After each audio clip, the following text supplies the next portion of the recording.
So this is 8 inches from one side here to the other. This is going to be 8. And then we have, if we were to draw this out here, this is going to be 32 inches, like that. And so now a piece of aluminum stock is 8 inches in diameter, 32 inches long. So what we have to do is we have to find the actual volume of this. And we're going to do this kind of a completely different way.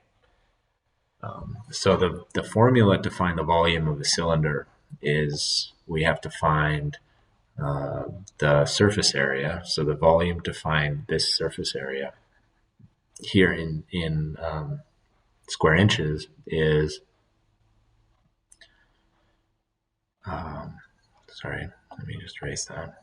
Volume equals our length, which is 32, times our area. Length is our length, but our area, formula for area equals pi times our radius squared.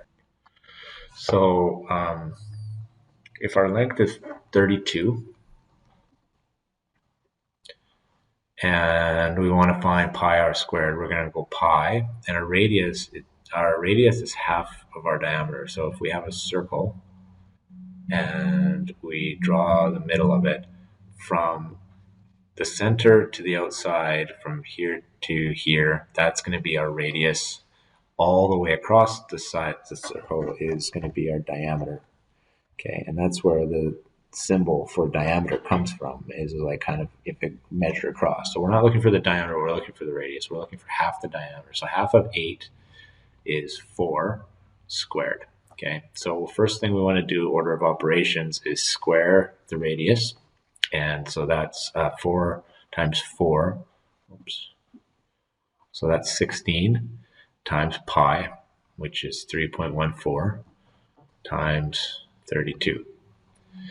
Okay, and 32 is the length. And what this is going to give us is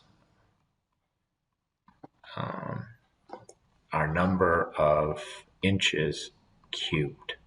So we're actually looking to see, if we were to break this thing up and figure out how many actual inches, if it's 32 of these hockey pucks stacked together, and then this was, however many, 16 times pi, so it's going to be somewhere around 40, 50 square inches surface area.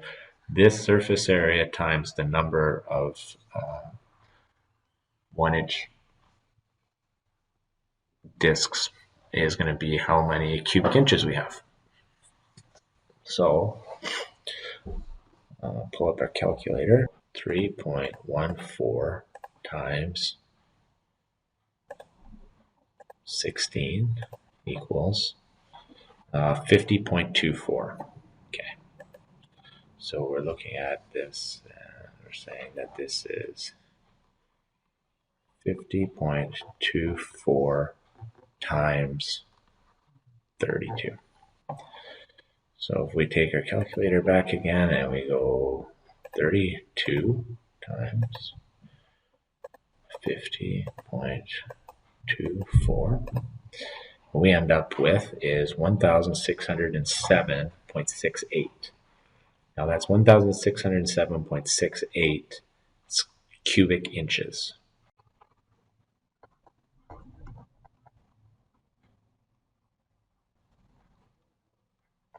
So 1,607.68 inches cubed. We have to figure out how many square feet that is.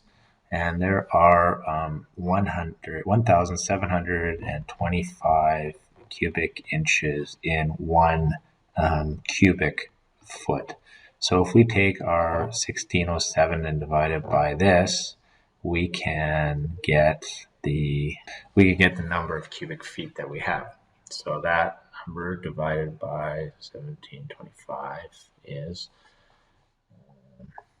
works out to 0.9319 cubic feet of material. So if we melted this down, this aluminum piece in our question, if we melted this whole thing down and then poured it into a block,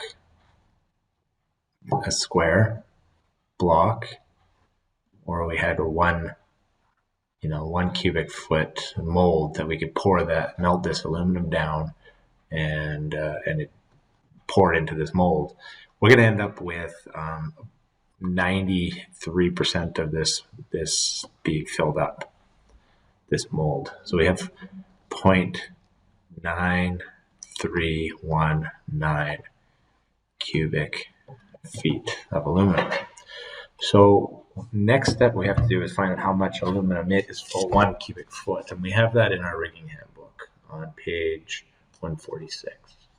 And if we open up our book to page 146, there's a weight of materials or density of materials chart, and aluminum is first on the list, starting with the letter A. So 1 cubic foot of aluminum is 165 pounds.